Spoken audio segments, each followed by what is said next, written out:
thank you, Atheist Foundation of Australia, for putting on this wonderful event. All you people going to hell in one handbasket here. An amazing thing you have done. Thank you also, David and Lee and Mary Gilroy, wherever she is. She picked me and Annie Laurie up at the airport and drove us down to Lorne, where we had a few days of seeing the beautiful, not God's country, but the beautiful godless country of Australia, the oceans, the cliffs. We saw koala bears in the trees. We saw the birds. We saw the 12 apostles, which are crumbling, by the way. Religion is crumbling. And thank you, Shelley Siegel, for driving us to go see the penguins the other night. Shelley's going to be singing tomorrow night. We saw a lot of wonderful sights. We also saw, by the way, I'm going to move away. I spent so many years in the pulpit. I think I'm going to leave the pulpit behind here and come out here. We also saw a creationist. Annie Laurie and I went down to Cape Otway, and we went up that beautiful lighthouse. Have any of you ever seen that lighthouse? You go up the circle all the way to the top. And we got up there, and it was gorgeous scenery. And they have this guy. It's not a functioning lighthouse anymore, but they have this lighthouse keeper up there anyway, this kind of salty old guy, you know. And he asked us, why did you come to Australia? I said, this was Annie Laurie's first visit to Australia, and it's beautiful here. And she said, well, we're here for the Global Atheist Conference. And he said, atheist, what's that? And Annie Laurie said, we don't believe in God. We're people who don't believe in God. And he said, why don't you believe in God? And I said, well, if there were a God, we wouldn't need lighthouses, would we?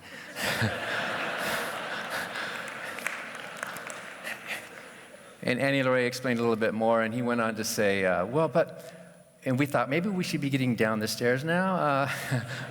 He wanted to argue, and he said, well, where did we come from? Where did we come from? And as I was going down the stairs, I said, well, my mom and dad fell in love and had sex, and here I am. So Leslie is right. There's a lot of work to do in Australia. The religious right does want to take over, and don't let them do it.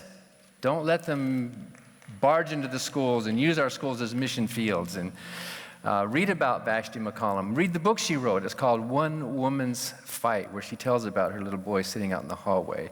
She fought, and you can fight back as well. When I was here 2 years ago, I told the story of my own deconversion, leaving the pulpit behind. The motivation that drove me into the pulpit was the same motivation that drove me out. That was to know the truth and speak the truth. I learned painfully through a gradual process that what I was preaching is simply not true. If it's not true, why preach it? I loved it. I was a co-pastor of 3 different churches. I got a degree in religion, was ordained to the ministry. I was a missionary to Mexico for more than 2 years, trying to convert Catholics into Christians. And it worked. I was a cross-country evangelist, a Christian songwriter. I lived the life. In fact, I'm still getting royalties today. And I told this...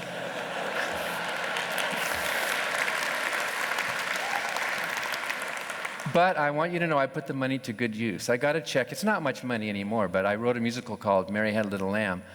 And last year I got a check for like $1,017. And so I signed it over to the Women's Medical Fund, which is a charity run by Annie Laurie's mother, Anne Gaylor, the longest-lived abortion charity in the United States.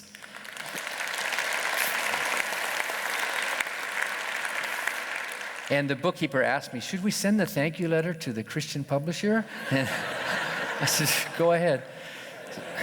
So in my book, Godless, I tell that whole story about why I changed my mind, why I studied, why I deconverted, why I eventually dumped out all the bathwater, and I said, hey, there's no baby there. You know, it's just a book. It's just empty teachings, and I'm not the only one. There are thousands and thousands of ministers and priests and clergy who are struggling with their faith. They're actually learning too much. They're studying too much about their faith. And later in this conference, Dan Dennett is going to talk to you a little bit about this new group called the Clergy Project. It's nice that there's a new group that you don't have to join. It's a group of former and active clergy, priests, ministers, rabbis, a couple of pastors' wives, one former imam in the group. We started last year with about 50 former and active clergy. Today there are more than 200. It's called the Clergy Project, and it's helping to save a preacher. So, and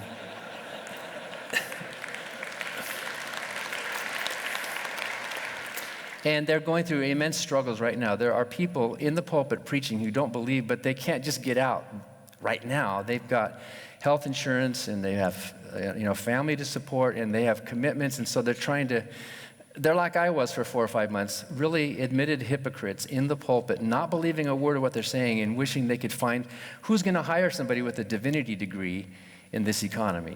So it's a tough deal. Right now there are more than 200 in the group. About 50 of those are active clergy. You'll be hearing more about the Clergy Project later as we get more and more off the ground. But today I want to talk not about my first book, Godless, which tells my story, but I want to talk about my next book. It's The Good Atheist. I wanted to call that book Life-Driven Purpose, which is the title of my topic today. But the publishers were a little nervous that if I called it Life-Driven Purpose, guess who might sue us? Do you know about Rick Warren? Do you know the book he wrote called Purpose-Driven Life? In fact, if you look in the back of the book, you'll see they have this disclaimer. This has nothing to do with his book. I thought Life-Driven Purpose would be a greater title, but The Good Atheist is the title they picked. And it's good not so much in the sense of moral good, but good in the sense of practical good. All the good things that atheists are doing and have done around the world to make the world a better place in so many ways, in science and in the arts and in humanities and in charity and in music, and how the world has been enriched by the contributions of good atheists. But how many of you have read Rick Warren's book, The Purpose-Driven Life? I hope you haven't. I decided to read it in writing this book. And you know what the purpose of life is? If you read this whole book, it's an immensely popular book. In fact, my born-again brother Tom loves that book. He sent a copy to my dad, who's an atheist now, and Dad sort of read 2 chapters and said, thanks, but don't bother reading the book. I'll tell you what the purpose of life is, according to Rick Warren. Can you guess? It's to know God, to glorify God, to go to church, and to bring others to church with you. That's it. That's the purpose of life, according to Rick Warren. Doesn't that make you feel? Who's snoring out there? You sat through too many sermons, didn't you? To glorify God. That's the purpose of life, according to Rick Warren, and according to the Bible, basically, to glorify God. What does that mean, to glorify? To worship, to praise, to bow down before, to magnify, to say, you are great, you are everything, and we are nothing. We are your humble servants. I suspect there aren't too many people in this room with that attitude. To glorify, basically, is to bow down before a slave master. A master who tells you what your purpose is. A master who dictates to you, like a military leader who says, here's how you fit into the army or to the navy or whatever. This is your place. And then you say, oh, I have my role in life. I know what to do now. I can be a good servant of the Lord. Have you ever noticed the postures of prayer? What are they? What are the postures of prayer? The head is bowed. The knees are bent. You're down prostrate before this master. You are no threat at all. You're humble. And this. What is this all about? The hands together. The wrists are shackled together. That's what slaves are. Slaves are shackled. Their hands are like this. They are no threat to the slave master.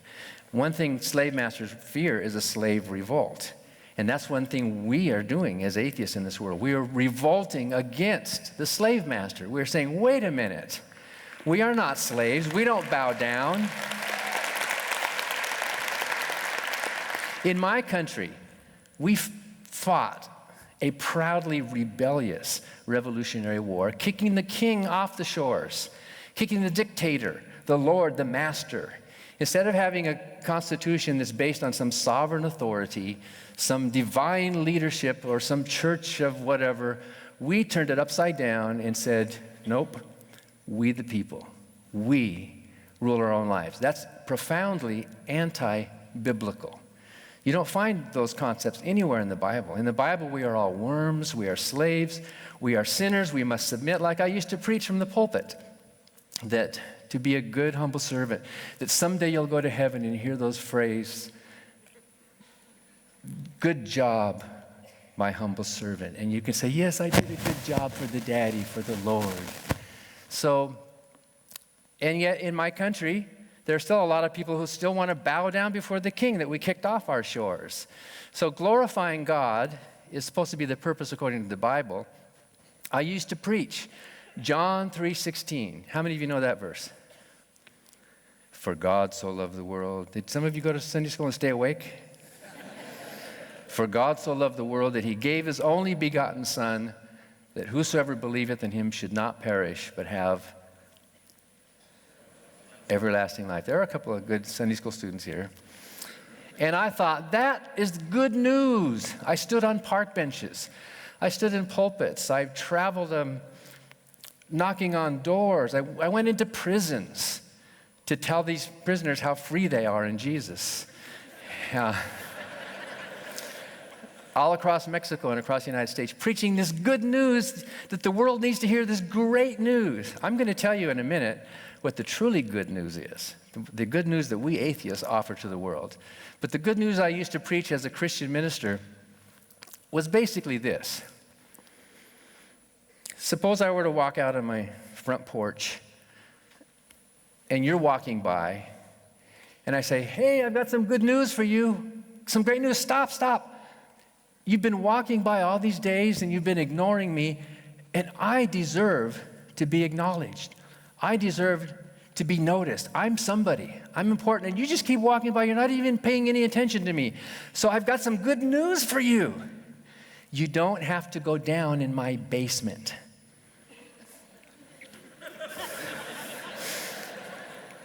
That's right. This is great news because you've been ignoring me all this time and you've not been giving me the proper respect that I deserve. It made me so angry, and I'm an angry person when I don't get honored and when my goodness is not respected. So I built this torture chamber down in my basement. And there's some icky, smelly vats down there, and there's some sharp knives, and it's kind of dark, and there's a furnace with flames growing, and there's these chains, and it's horrible and it's ugly. But you don't have to go down there. This is great news. You don't have to. I sent my son down there.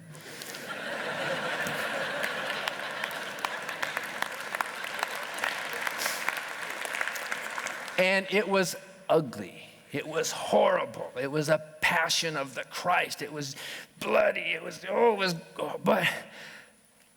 But that satisfied my anger. And I'm not mad anymore, okay? I got all that taken care of. So it's all over. This is great news. So all you have to do, come on up here to my porch and just come on up here and tell my son thank you for the great thing he did for you.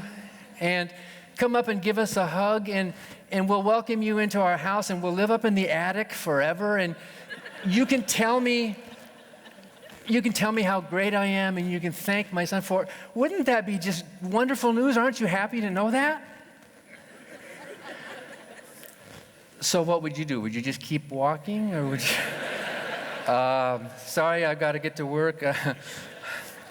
That's supposedly the good news.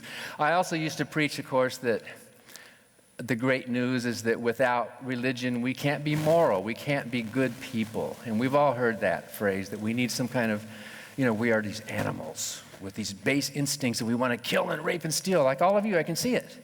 You're just restraining yourself from doing these horrible things, aren't you?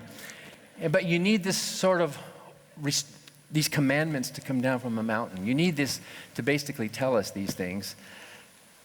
I've done 98 public debates now since I became an atheist. 7 of them were with Dinesh D'Souza, if you know who that is. And he and I are doing another one this fall. So it might be the 100th debate I do with him, but we did one at the University of Wisconsin a couple years ago. And I made the comment that contrary to the teachings from the pulpit, religion does not enhance your moral judgment. Religion compromises your moral judgment. Religion gets in the way. Religion is an added layer. It's an obstruction. And I said to that audience, I'm going to prove to you that religion is compromising your moral judgment. There were about 1,500 people there, and Madison is a pretty liberal town, and I bet maybe 30 or 40% of that audience were non-believers. But I said, I'm going to tell you 2 stories, and I want you to raise your hand after each story. The first story is this, and these 2 stories are morally equivalent. Suppose I were to break into somebody's home, this loving Christian family, mother, father, and children, and pets. They go to church, they pray, they contribute to charity. They're really, really great people. And I tied them up, and I tortured them, and I drowned the cat in the bathtub, and I shoot the dog, and then I set the house on fire and kill all those people. And then the police asked me, Dan, why did you do that? And I would say, no reason. The devil made me do it. Raise your hands if you think I'm a moral monster. Virtually every hand went up, right? Yeah, horrible, moral monster. How would he do? No reason. The devil made me do it. The second story was this. I got out my Bible and I opened the Bible to the book of Job. And you know what's coming. Remember how God tortured Job. He caused a wind to blow the building over. The wall crashed against those children and killed his children, killed his livestock and his animals. And it didn't say if he had a cat to drown, but he killed it all. And then God tortured Job with boils and horrible things that happened. If you want a magic bullet, by the way, that totally destroys Christianity in the Bible, you will find it in one Bible verse. It's the book of Job 2:3, the 2nd chapter, verse 3. Let me read this to you. The Lord said unto Satan, have you considered my servant Job, that there is none like him in the earth, a blameless and an upright man, that fears God. He turns away from evil, and still he holds fast his perfection. He holds fast his integrity. God said this to Satan, and then he said, although you moved me against him to destroy him without cause. So God, why did you do this to Job? No reason. The devil made me do it.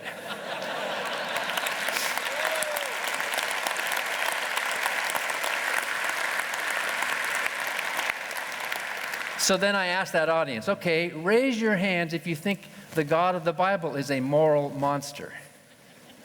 Can you guess what happened? Less than half of the hands went up in that audience. Isn't that proof that religion compromises our moral judgment? We are loyal to the slave master. We are loyal to the Lord. We don't want to threaten. We don't want to say anything bad about the Father. We submit. We become these humble servants of the Lord, and we'll let him figure all these things out.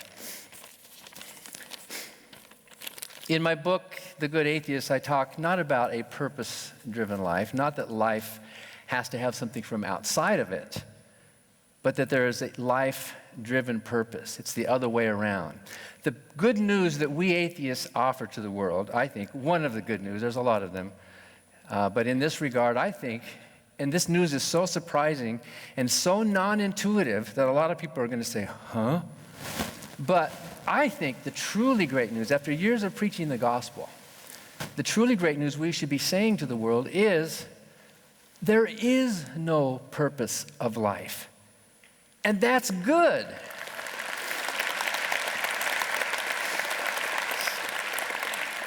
Yes, it's true that life is survival and reproduction and that, but that's more of a definition of life. It's not the purpose of life. If there's a God, what's the purpose of God? You know, if there's a God, he gets to determine his own purposes, right? It's wonderful that there's no purpose of life, because if there were, we would be secondary. We would be subservient. We would be looking for the marching orders. We would be, tell me what I need to do. How do I fit in? What is the purpose of my life? Or what is the meaning of my life? And yet, those of you who are in this room, I think most of you would say it's wonderful that life is just its own reward. We are biological organisms in a natural environment. We have our instincts. We have our fears. We have our hungers. We have our needs, our drives, our wants, our social instincts and all that thing. That's what we are. And we want to survive, and we do reproduce, and we want to make the world a better place in some way. But that's not a purpose of life. Those are purposes in life. We don't need some morality from on high to tell us how should we act. I was in the Detroit airport back in the late 80s. I went to be a guest on the Phil Donahue show. It was a show about the afterlife. And there was the fundamentalist Bible thumper, there was a Wiccan priestess, there was a Universalist priest, and there was me, the atheist. But before I got to the show, I was in the airport in Detroit, waiting to get on the plane, and there was another line of people over here to go in another gate. And I don't know, I was probably thinking about the show, and out of the corner of my eye, I must have noticed, there's this young couple over here, and they had a little baby, and they had their luggage in one of these carrier things about this high, and they had the baby in a little baby carrier on top of the suitcase, about like this. And the father must have wandered away or something, because the corner of my eye saw that baby kick in that carrier rolled off the top of the luggage. And with no thought, I saw myself just like that. My fingertips caught that thing as it was turning in the air, and then I grabbed the other side, and about a second later, the mother grabbed it too. She would have been too late. And I stood there, and what I said to her was, that was scary. Now, there was no forethought, there was no planning. I wasn't standing there contemplating how I can be a good moral witness to the world. I wasn't thinking about Jesus or glorifying God. I wasn't thinking about, what does Allah want me to do in this world today? I was just a human animal there. I was watching myself act. I was not deliberating. I was not thinking. I was not weighing the consequences and coming up with some moral philosophy that if we consider the relative values and the merits, I just acted. I just did that. And I bet everyone in this room would have done the same thing. You naturally would have acted for preserving the species. I think it's because our ancestors, those who were better at preserving the babies from falling, produced more offspring than those that didn't. So we come prepackaged with instincts like this. When I grabbed that thing, I held onto it really tight. I almost didn't want to let the mother, of course I gave the baby back to the mother, but you should have seen the look she gave her husband too. But did I say to her, okay lady, I did you a good deed, now you owe me. Reciprocal altruism here. Now, I want you to know, or did I say to her, by the way, I'm doing this to show you how good we atheists can be in the world? Was any of that crossing my mind? It was just a natural thing. And of course, we come with violent instincts as well, but we come prepackaged with these basic general, most of us who are mentally healthy, and I think most people in this room are, we just naturally know what goodness is within ourselves. So there's no moral code from outside. It comes from within us. So as long as there are problems to solve, like falling babies or traffic accidents or hunger, disease, if there's disease in the world, oppression, the suppression of human rights, you name it. What are some of the problems that we're facing in our world today? There are many of them. Maybe one of your siblings dies of some horrible rare disease. You devote your life to fighting that disease. It wasn't something that was handed to you from on high. It happened in life.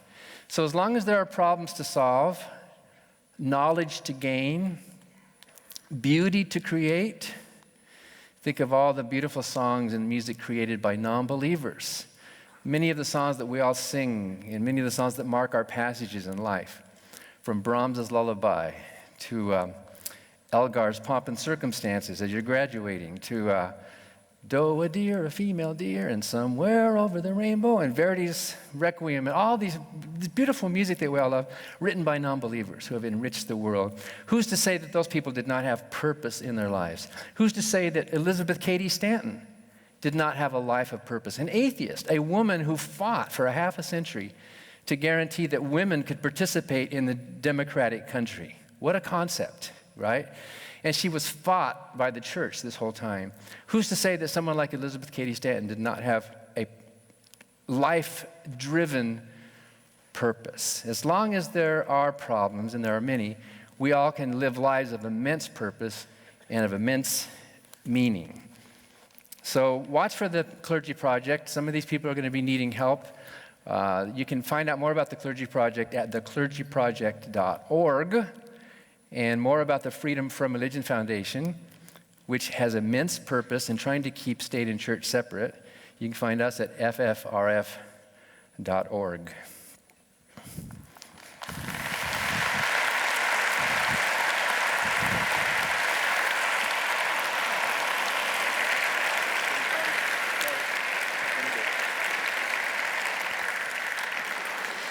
Ladies and gentlemen, thank you very much.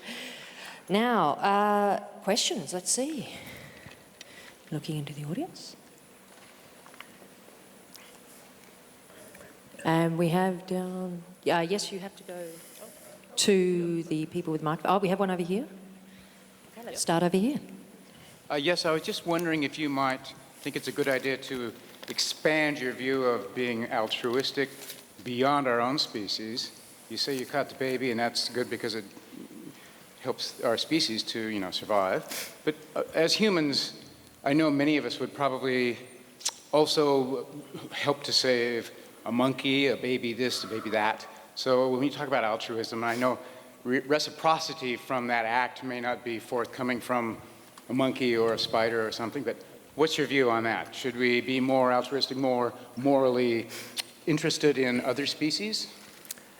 Yes, that little baby that I grabbed was not a relative of mine. It was some distant cousin, I suppose. We had a common ancestor somewhere. I didn't know that family. They might have been Republicans,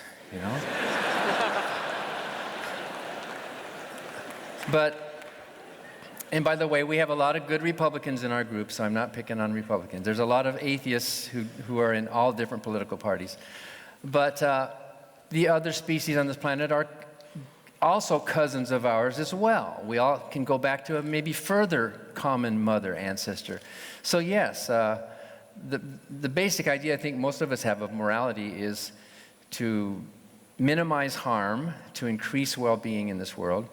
And we are a part of a total global environment. We are interconnected. So yes, of course. And I think what it comes down to is we have different personalities.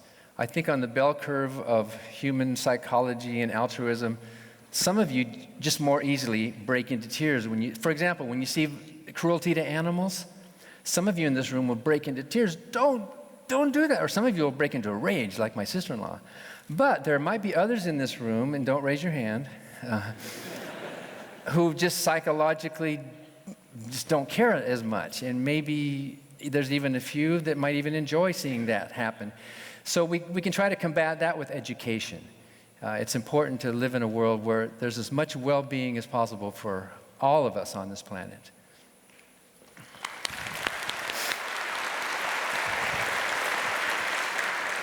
Another question up there? How can we take the argument without accepting the premise or playing by the rules of the religious? When you debated George Pell, you called him George. You didn't call him Eminence or Cool Hat or whatever that guy wants to be called. And I love that. What can we do to kind of raise the consciousness of not accepting their norms and not accepting their, just the premise? Yeah, stop pretending that there's different levels of humans, that there's a higher level of clergy that are above us. And you're right about George Pell. Before the debate, he said, I can call you Dan, and I said, and I can call you George, okay. Everybody there was calling him His Eminence, and and I think he didn't like being treated as an equal human being. The clergy like their status. They like the benefits. One of the lawsuits we're taking in the United States is to take away a tax benefit that clergy get. They don't have to report. Clergy don't have to report their housing as income. That's an amazing benefit they get. So I was so glad. I got a call from a former imam in the UK. I don't even know his real name, but he said, it's so nice to just be talking to you as an equal human being. I don't have to pity you. I'm not below you or above you. We're just the same in this planet. And so, let's give respect where respect is due, but not just to a title. Reverend. I hated that word reverend, even when I was a reverend. I didn't want to be revered like I was special. So let's respect them, and we don't have to always put them down. We can put down their views, and we should ridicule their views without ridiculing them. I think the views are ridiculous, but treat people commonly is all. This sounds like a cliche, but we're all brothers and sisters on the same planet.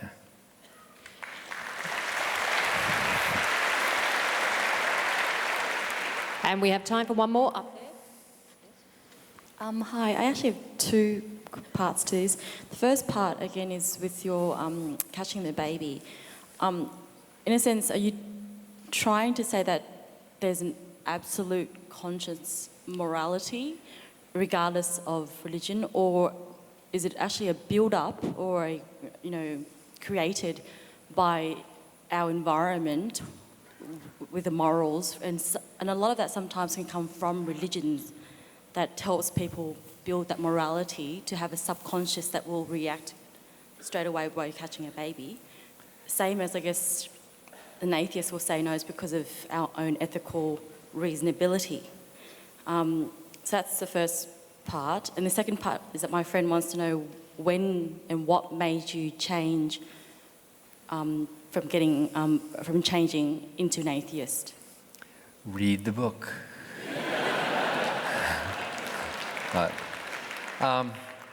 I learned that Christianity is not true, and I learned that there's no evidence for a God. There's no good argument for a God. Like Bertrand Russell said, it's all just bad grammar. I learned that there's no coherent definition of a God, that there's no agreement among believers as to the nature or moral principles of this God. And I learned that there's no good reply to the problem of evil. There's not. There's a number of theodicies, and then I learned there's no need for God. Millions of people live good, happy, moral lives without it. So that's really making a long story short. But I think you're right about morality. I think it's a combination. I think most people, Peter Singer and most scholars and that would agree that nature and nurture, it's both. So you can live in a culture where you're inculcated with certain quote-unquote moral things, and then you might view these people as subhuman and not want to catch the baby that's falling. That could happen, I suppose. But I think naturally most of us that are healthy have these sort of built-in instincts that we inherited from our ancestors who then were better able to survive. We're stuck with some of these things. It's like I could not reach for that baby. I mean, most of you would feel the same way, wouldn't you? You could not do it. There's something, and above and beyond all that, we also develop moral philosophies. We can think through things. We can come up with some utilitarianism, or in my case, a kind of negative utilitarianism, not the greatest good for the greatest amount, but the least amount of harm. The minimizing of harm in the world is the floor for morality. It's a mere morality. So it has to be a combination of both. We are instinctive animals, but we also are learning animals. So both of those things fit together.